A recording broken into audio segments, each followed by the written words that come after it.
So what is up guys, फिर से एक और वीडियो। और इस वीडियो में हम बात करने वाले हाउस ऑफ द ड्रैगन के एपिसोड 8 के बारे में। और इसके पिछले जो एपिसोड थे उन्हें मैंने कवर कर रखा है, तो अगर देखना होगा तो देख लेना। खैर, तो एपिसोड के ऊपर बात करते हैं। तो पिछले एपिसोड की तरह ये एपिसोड भी पॉलिटिक्स और ड्रामा के बीच घूमता रहा, और इस एपिसोड में भी हमें 6 साल का टाइम जब देखने को मिलता है। तो एपिसोड की शुरुआत होती है ड्रिफ्टमार्क से, जहां हमें पता चलता है कि लॉर्ड कॉलिस के साथ कुछ कांड हो चुका है और हाई चांसेस है कि उनकी डेथ हो जाए। तो बेसिकली ये एपिसोड ड्रिफ्टमार्क का नेक्स्ट रूलर कौन बनेगा इसके ऊपर है, जहां लॉर्ड कॉलिस के भाई वेमंड कहते हैं कि लेनोर और लेना मर चुके हैं और लेनोर के बच्चे जो हैं वो बास्टर्ड्स हैं, तो ड्रिफ्टमार्क का नेक्स्ट रूलर उन्हें बनना चाहिए, जो कि सही भी है। उसके बाद नेक्स्ट सीन हम ड्रैगन स्टोन का देखते हैं, जहां डेमन पहाड़ों के बीच से 3 ड्रैगन एक्स लाता है। और ये देख के मैं सोचने लगा कि कहीं गेम ऑफ थ्रोन्स वाले एक्स तो नहीं है। खैर, उसके बाद डेमन को एक लेटर मिलता है, जहां उसे पता चलता है कि किंग विसेरियस की तबीयत बहुत खराब है, जिसकी वजह से असल में 7 किंगडम का रूलर ओटो और एलिसेंट हैं। मतलब किंग तो विसेरियस ही हैं, लेकिन फैसले सब ओटो ले रहे हैं। डेमन रनेरा से कहता है कि अगर वेमंड किंग्स लैंडिंग गया तो हाई टावर्स उसके पक्ष में फैसला सुनाएंगे, जिससे उनकी लंका लग सकती है। उसके बाद सीन कट होता है और हम किंग्स लैंडिंग को देखते हैं, जहां पर डेमन, रनेरा, रेनिस, वेमंड और उनके बच्चे भी आए होते हैं, जिनके हैं उनके। किंग्स लैंडिंग में हम एलिसेंट और एरिक को बातचीत करते हुए देखते हैं। एरिक एलिसेंट को बताते हैं कि प्रिंस एगॉन ने अपनी वेट नर्स के साथ कुछ कांड कर दिया है, जिसके बाद एलिसेंट एगॉन को बढ़िया से सुनाती है, कहती है कि तू मेरा बच्चा हो ही नहीं सकता, इतना नालायक कैसे निकल गया रे तुम। फिर उसके बाद रनेरा और डेमन विसेरियस से मिलते हैं। वो विसेरियस को अपने बच्चों से मिलवाते हैं, सबसे बड़ा बेटा एगॉन द थर्ड और दूसरा विसेरियस। और ये बच्चे डेमन और रनेरा के हैं, और इनके नाम याद रखना। लास्ट में बिल्कुल बढ़िया सा कांड होता है इस नाम के कंफ्यूजन से। उसके बाद जेस और लूक कोर्ट यार्ड में जाते हैं, जहां हम सर क्रिस्टन कोल और एमंड को ट्रेनिंग करते हुए देखते हैं। यहाँ हम देखते हैं कि एमंड काफी अच्छे से फाइट करना सीख गया है और वो क्रिस्टन को भी हरा देता है। उसके बाद हम रेनेरा और रेनिस को देखते हैं, जहाँ रेनेरा रेनिस को यकीन दिलाती है कि लेनोर के कत्ल में उसका कोई भी हाथ नहीं है। अबे वो मरा ही नहीं है, कौन बताए इनको कि अपने बॉयफ्रेंड के साथ कहीं मजे काट रहा है वो। खैर, यहाँ रेनेरा अपने बच्चों और रेनिस की पोतियों की शादी की बात करती है। मतलब समझ रहे हो, डेमन की जो बेटियां हैं और रेनेरा के जो बेटे हैं उनकी शादी की बात चल रही है। पिछले एपिसोड में मैंने कहा था कि ये गेम ऑफ थ्रोन्स की दुनिया, यहाँ कुछ भी हो सकता है।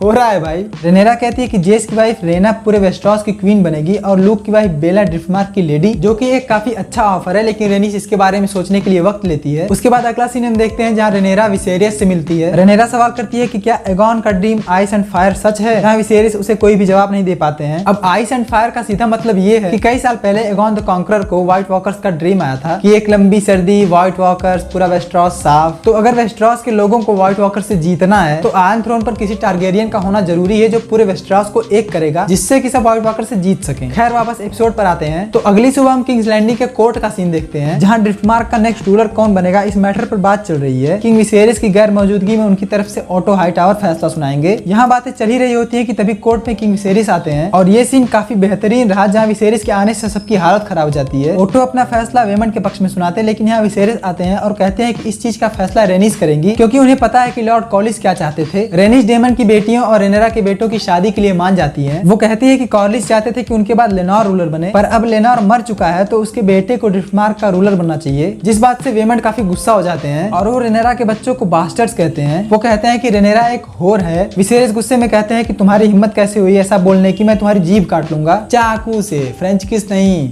अश्लील लोग। खैर, तभी अचानक डेमन अपनी तलवार से वेमंड का सिर काट देता है पूरे कोर्ट के सामने, और डायलॉग मारता है कि ये अपनी जीभ रख सकता है। फिर उसके बाद रात में डिनर रखा जाता है।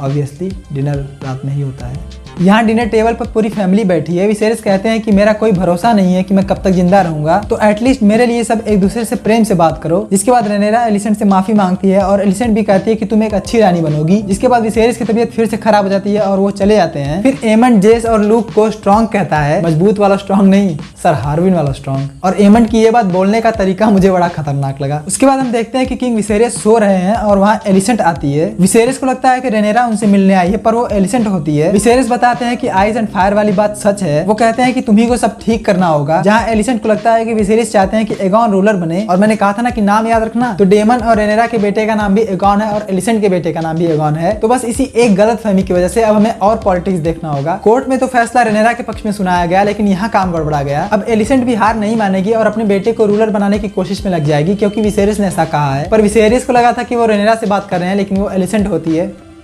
कंफ्यूजन भाई साहब। खैर, फिर उसके बाद फाइनली ये बुढ़ऊ मरते हैं। कब से जिंदा था भाई ये, लेकिन इनका कोई भरोसा नहीं है। पता चला अगले एपिसोड में हमें विसेरियस का कंकाल देखने को मिल जाए कि लो बेटा अभी 100 साल ये और जिएगा, झेलो। खैर, तो इसी के साथ ये एपिसोड खत्म हो जाता है और मुझे ये एपिसोड पर्सनली पसंद आया। बस पॉलिटिक्स के अलावा थोड़ा कुछ और भी दिखाया तो मजा आए। और अब अगले एपिसोड में देखते हैं क्या होता है। बुढ़ऊ मर चुके हैं तो अब आयरन थ्रोन पर कौन बैठेगा। तो बस ठीक है, ये वीडियो भी यहीं खत्म करते हैं। पसंद आया तो लाइक कर देना, कमेंट में बताना कि आपको ये एपिसोड कैसा लगा और सब्सक्राइब भी कर देना प्लीज। और अगर आपको जानना है कि शी हल्क एपिसोड 8 के ऊपर मेरे क्या विचार हैं तो उसके लिए आप ये वीडियो देख सकते हैं। और मैं मिलता हूँ आपसे नेक्स्ट वीडियो में, तब तक के लिए tata bye bye, take care.